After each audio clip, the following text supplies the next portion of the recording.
Tani vazhdojmë me historinë e radhës, një histori tepër e dhimbshme dhe me shumë emocione dashurie. Rrëfimi fillon në këtë formë. Në moshën 19 vjeçare u lidha me një djalë, i cili më pas u bë bashkëshorti im dhe babai i 3 fëmijëve të mi. E doja shumë, por ai nuk më respektonte as si femër, as si nënën e fëmijëve të tij. Çdo vit që kalonte gjërat përkeqësoheshin, deri sa pas 13 vitesh martesë, ne u ndam. Ndarja ndodhi para 4 vitesh. Arsyet ishin dhuna, droga dhe tradhtia nga ana e ish burrit tim. Në fund të vitit 2019, ai më dhunoi aq rënd sa që përfundova në spital. Mjekët zbuluan që më ishte thyer hunda dhe brinjët në anën e majtë. Ish burrin e arrestuan dhe e dënuan me 6 vite burg. Kur ai u arrestua, djali im më tha: "Mami, babi ka hyrë në burg për fajin tënd." E pyeta: "Kush ta tha këtë?" Djali ma preu: "Ma tha gjyshi." Dhe atëherë unë u afrova te fëmijët dhe u tregova se nuk isha fajtore, që babai i tyre kishte hyrë në burg. Kaloi 1 muaj nga ajo ditë, ku një ditë djali po qante dhe më tha: "Mami, unë e dua babain tim, të lutem fale." E unë me dhimbjen më të madhe, të nesërmen mora avokate në telefon edhe i thash: "Dua ta fal ish burrin tim." Ajo më tha: "Zonjë, po gaboni që po e falni." Unë i thash: "Ke të drejtë, por dua të shoh lumturinë e fëmijëve të mi." Edhe ashtu ndodhi, e fala. Familja ime u largua nga unë sepse e fala ish burrin dhe nuk folën më kurrë, nuk më folën mua. Gjithsesi, qëndruam të ndarë 1 vit, unë në shtëpinë time, ai te prindërit e tij.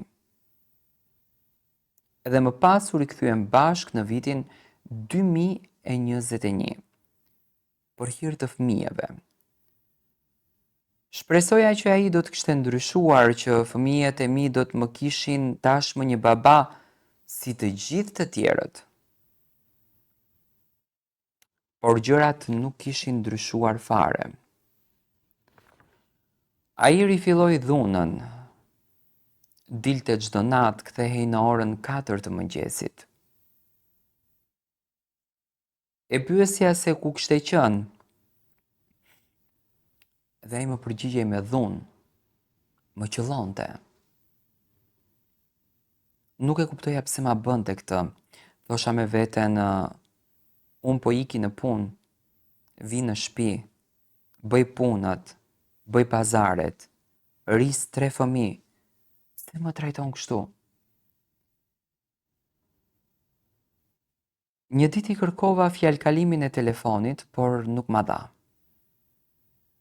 Ndërkohë ai e dinte fjalkalimin e telefonit tim. Ashtu si edhe fëmijët tanë. Kuptova se diçka nuk shkonte. Një natë në orën 2 të natës mora guximin dhe ja kontrollova telefonin. Në Instagram gjeta shumë mesazhe me femra të ndryshme. Kjo gjë më vrau shumë, sepse ai ishte mashkulli më i parë dhe doja të ishte i fundit. Por tradhtin nuk e durova dot. Në mëngjes e përcolla në punë si zakonisht. Sa po ika nga shtëpia, pregadita rrobat e tij dhe I nisa me foto të gjitha mesazhet që ai kishte shkruar lart e poshtë me ato femra. I shkruajta: sot më 3 shkurt të vitit 2022, martesa jon merr fund. Ai nuk e besonte, më thoshte: kush të merr tymi me 3 fëmijë? Kjo më vriste shumë. Por atë ditë mendova për veten time. E bëra zemrën gur edhe I dhash fund. Pas një muaji ndarje, ai futi një grua tjetër me një fëmijë në shtëpinë e prindërve të vet. Që nga ai moment haroi fëmijët e tij. Kanë kaluar gati 4 vite dhe nuk mendon më për ta. Por pas 3 vitesh ndarje, njoha një djalë. Kemi rreth 1 vit që njihemi. Ai është 37 vjeç, vetëm 1 vit më I madh se unë, por është beqar. U njohëm si 2 shokë të mirë, pastaj filloi pëlqimi nga të dyja palët. Në fakt unë kisha shumë frikë t'i dilje në takim, se mos të lëndohesha përsëri. Por ky djalë më pëlqen shumë. Në prill të vitit 2025 ndodhi takimi I parë. Mu drodh trupi kur e pash, ja pash syt, dhe pash që edhe ai ndjente njësoj si unë. Ati kuptuam se kishim ndjenja të vërteta për njëri tjetrin. Çdo ditë, çdo javë, çdo muaj që kalon, ne duhemi gjithnjë më shumë. Por unë jam nën me 3 fëmijë dhe ai nuk e ka të lehtë ta pranoj këtë. Unë çdo ditë ndjehem e penalizuar. Nuk mund të kem në krah mashkullin që dua sepse vi nga një martesë e dështuar. Mundohem të heci përpara, të mbijetoj për të rritur fëmijët e mi e vetme në mes të Italisë. Punoj çdo ditë, bëj shumë sakrifica, por ndonjëherë mendoj pse vallë të mos jem e lumtur me djalin që dua. Ai më qetëson shpirtin çdo natë. Kur jam e mërzitur më thot më ke mua. Por ne jetojmë 4 orë larg dhe kjo largësi po më vret shumë. Edhe fakti që unë jam nën me 3 fëmijë më rëndon, sepse ndjej se njerëzit më gjykojnë. Pse vallë duhet të gjykohemi ne nënat? Mbi të gjitha jemi femra me ndjenja.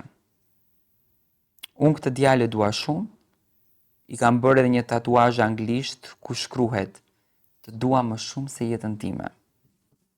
Jam betuar në Zot që nuk do dua asnjë mashkull tjetër siç e dua këtë djalë.